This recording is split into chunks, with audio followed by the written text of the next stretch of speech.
8 বলে 8টি ছক্কা, বিশ্ব রেকর্ড গড়লেন ভারতের তারকা ক্রিকেটার। বন্ধুরা, আপনারা যদি দেখতে চান এই প্লেটিকে, তাহলে ভিডিওটি শেষ অবধি দেখতে হবে। চ্যানেলটিকে সাবস্ক্রাইব করে একটা লাইক দিতে হবে এবং নোটিফিকেশন বেল আইকন দাবাতে হবে। চলতি রঞ্জি ট্রফিতে অরুণাচল প্রদেশের বিরুদ্ধে খেলতে নেমে ইতিহাস গড়লেন মেঘালয়ের ব্যাটার আকাশ কুমার চৌধুরী। এই ম্যাচে তিনি এমন রেকর্ড গড়েছে যা বিশ্ব ক্রিকেটে আগে কখনো দেখা যায়নি। ইনিংসের 126তম ওভারে অরুণাচলের স্পিনার লিমর ডাবির বলে মুখোমুখি হন আকাশ। সেই ওভারে পরপর 6 বলে 6টি ছক্কা হাঁকান তিনি। এখানেই শেষ নয়, এরপর TNR মোহিতের বলেও পরপর 2টি ছক্কা মারেন আকাশ, অর্থাৎ টানা 8 বলে 8টি ছক্কা।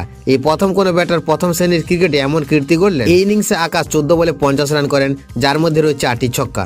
মাত্র 11 বলে অর্ধশত রান সম্পূর্ণ করেন তিনি। রেকর্ড বুকে নিজের নামও তোলেন। প্রথম শ্রেণীর ক্রিকেটে এত দ্রুত হাফ সেঞ্চুরি এর আগে কেউ করতে পারেনি।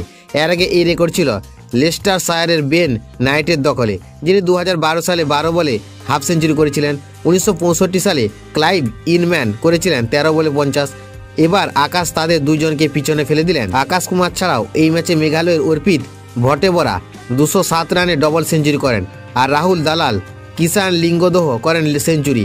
এরপরে মেঘালয় প্রথম ইনিংসে 628 রানের ইনিংস ডিক্লেয়ার করে। জবাবে অরুণাচল প্রদেশ মাত্র 73 রানে অল আউট হয়ে যায়। ফলে প্রথম ইনিংসে মেঘালয় 555 রানের বিশাল লিড নেয়।